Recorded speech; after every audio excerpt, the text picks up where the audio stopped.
নমস্কার বন্ধুরা, আমি দীপান্বিতা। আমার দীপানিস কিচেনে সবাইকে সুস্বাগতম। সকলেই নিশ্চয়ই ভালো আছেন, সুস্থ আছেন।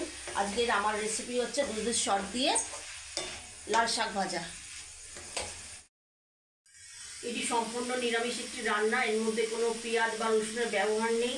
যে সমস্ত বাচ্চারা লাল শাক খেতে চায় না, আমার এই পদ্ধতিতে লাল শাক তৈরি করলে ছোট বড় সকলেই চেটেপুটে খাবে। চলুন দেখে নিই কীভাবে তৈরি করছি।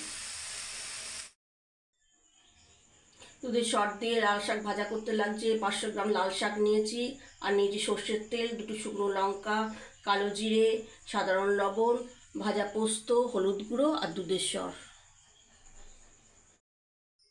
কড়াতে 4 টেবিল চামচ সর্ষের তেল দিয়েছি। তেলটা গরম হয়ে গেছে। প্রথমে দিলাম শুকনো লঙ্কা ফোড়ন আর 1 টিস্পুন কালো জিরে। ফোড়নটা ভালো করে গরম হয়ে গেছে। এবার এর মধ্যে দিলাম 500 গ্রাম লাল শাক।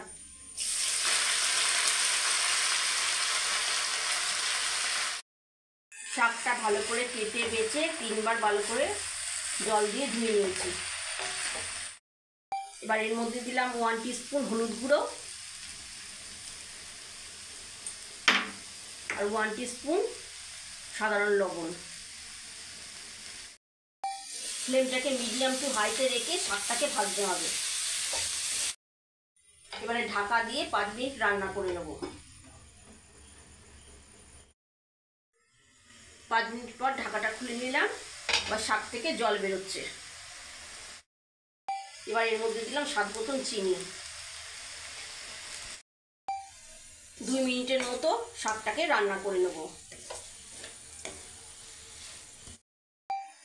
এবারে দেখুন শাকের মধ্যে থেকে জলটা একদম শুকিয়ে গেছে।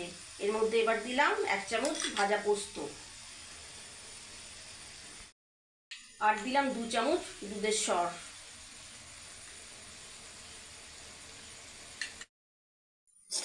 এবার এই দুটোকে মিশিয়ে দিলাম শাকের সঙ্গে।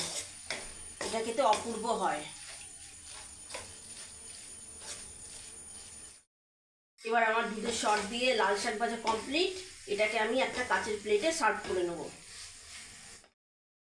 এবার শাকটাকে ভাজা পোস্ত আর একটু দুধের সর দিয়ে গার্নিশিং করে দিয়েছি।